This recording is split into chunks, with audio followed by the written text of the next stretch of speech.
not the best that it's been in the past. A lot of it feels pretty bare. So right now the meet and greet wait time is currently 120 minutes. We're halfway through shopping, hunting for the coconuts. All right, so we're finally headed into the Red Coconut Club. 55 degrees in Orlando, Florida, and that means that it's time for the holidays at Universal Studios Florida and Islands of Adventure. The holidays at Universal runs November 22nd through December 31st. Plenty of unique holiday-themed foods and, of course, all the decorations that we're going to check out today, including Universal's Holiday Parade presented by Macy's.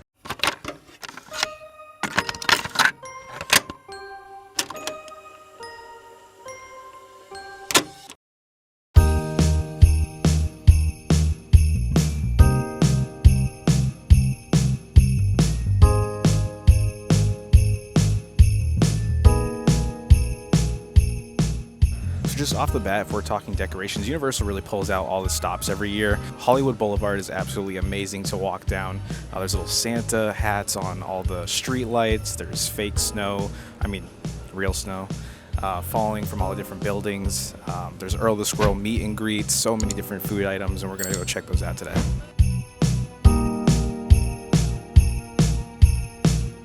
A few reasons why we're over in San Francisco talking about the Wizarding World instead of actually in Diagon Alley, and that's because it is extremely busy today, although the Wizarding World is always extremely busy. If you didn't know, there's actually a few different forms of butterbeer. Most people know cold and frozen. That's available pretty much year-round, but only during the holidays, November 22nd through December 31st, you can actually get warm butterbeer in a few different locations. You get that at the Leaky Cauldron, the Hopping Pot, or the Fountain of Fair Fortune in Diagon Alley, and over in Hogsmeade, you can get it at Hogshead, the butterbeer carts on either side of the land in the Three Broomsticks. Another aspect is the Celestina Warbeck and the Banshee Show, which happens about every hour over in Diagon Alley, is actually holiday themed during the holidays. Songs such as Accio Christmas, which is my favorite, returning for a few years in a row now. That happens at 12:30, 2, and 4 on most days. Also a few other things that we can check out. So of course the big holiday tree with Earl the Squirrel, where he moves around every year. We're going to go try to find him. There's an Earl the Squirrel meet and greet right in front of Mel's Drive-In. And then of course the tribute store, which this year, just like every year, it's themed around Harry Potter, the Grinch, and there's actually quite a few holiday minion items. So we'll go check those out before we grab a spot for the parade and then head on over to Islands of Adventure to see what's going on in Seuss Landing.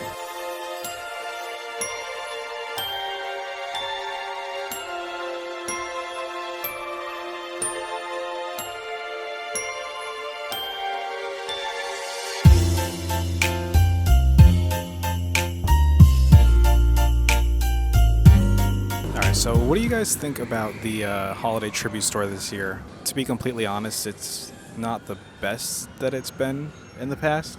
A lot of it feels pretty bare, but there's clearly some effort into it. My favorite part is the dynamic advent calendar that's actually opening every single day. Today is the 8th, so by the time you actually visit, then more of the doors might actually be open, and you can kind of see all the exclusive merch that they have this year. I actually really like the Dr. Seuss area. I think that was my favorite area. There's just a lot of the dynamic elements that felt a little bit lazy compared to previous years, but that's all right.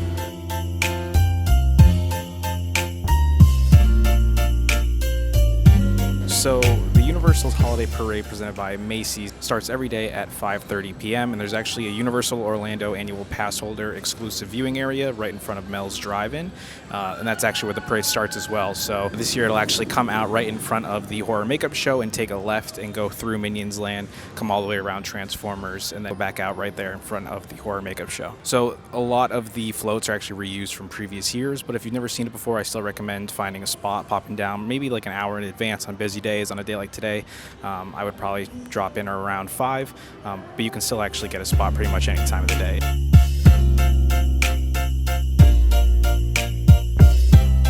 Hey, don't take any photos. Hi, here I am. How about some selfies? Hi there. We are Santa's very helpers. I know that's right.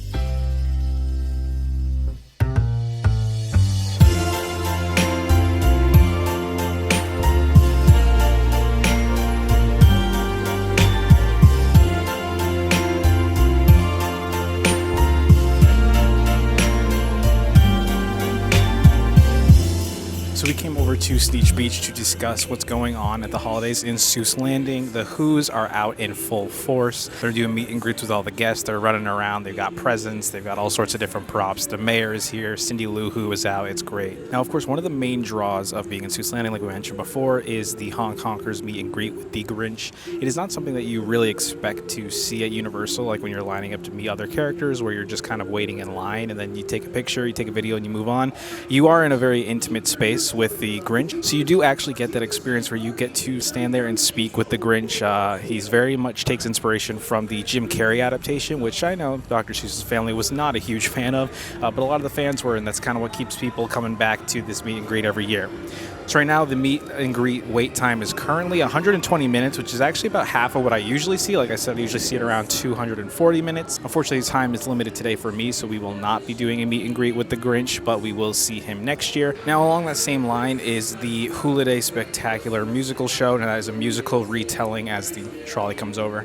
It is a musical retelling of the story of the Grinch. It's got some original music, it's got some covers of pop music, it's got some music from the original film as well as the Jim Carrey adaptation.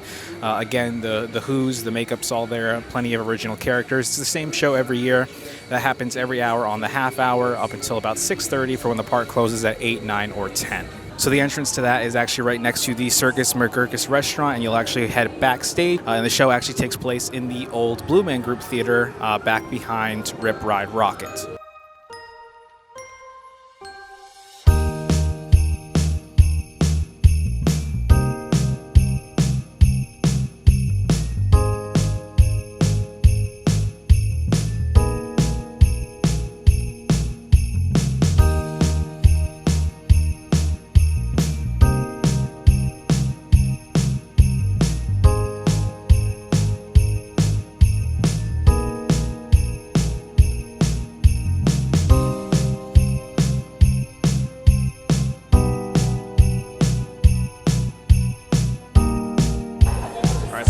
Headed into the Red Coconut Club, which has been transformed into the Green and Red Coconut Club. And we've got someone waiting inside who a few of you might recognize. So let's go grab a few drinks.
No, this is great because I'm a big fan of espresso martinis. That's one of my favorite drinks. So Kevin just had, this is the nice list. Nice list. Bombay Sapphire Gin, cranberry, lime juice, and Sprite. Simple. It's classic. It's elegant. We're halfway through shopping, hunting for the coconuts. And you need a little refresh, a little pick-me. This is it. It's good for everyone. And they have a mocktail version, 9 out of 10. There you go. There you guys have it. That is everything that Universal Orlando Resort has to offer during the holidays. If you guys want to see what Universal Studios gets up to during the 4th of July, including all their celebrations, make sure you click on over here. Stay tuned for videos on Mardi Gras coming in February. And if you want to see a video that YouTube recommends specifically for you from this channel, make sure you click on over here. I hope you guys enjoyed. Remember to like, comment, subscribe. Let me know what you thought about the holiday celebrations this year, the parade, the tribute store. I want to hear your thoughts. Hit me up on Instagram, hit me up in the comments below, and I will see you guys in the parks next time.